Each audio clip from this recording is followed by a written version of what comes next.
పాదాలకు నమస్కారాలు. తమసేన అనుమతితో తెలుగు హక్కు శుద్ధివా అన్న మా సేవలాల్ మహారాజ్ జయంతిని ఈ మధ్య కాలంలో చూస్తున్నారు మీరందరూ కూడా. మీకే ఎందుకు చెప్పాల్సి వస్తుంది, మా వాళ్ళకి అందరికి తెలుసు, రోజు చెప్తూనే ఉంటా భాష. సేవలాల్ మహారాజ్ అనేది ఇది మా గురువు, కుల గురువు, మా దైవం.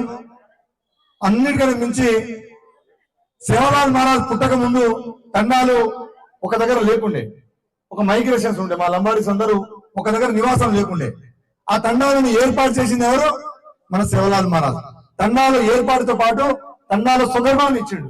నాయక్ కారోబార్ దావా డబ్రియా అని ఒక వ్యవస్థను ఇచ్చిండు. మాకు మా పెళ్లిళ్ళు ఎట్లా చేసుకోవాలని ఒక మార్గం చూపించిండు.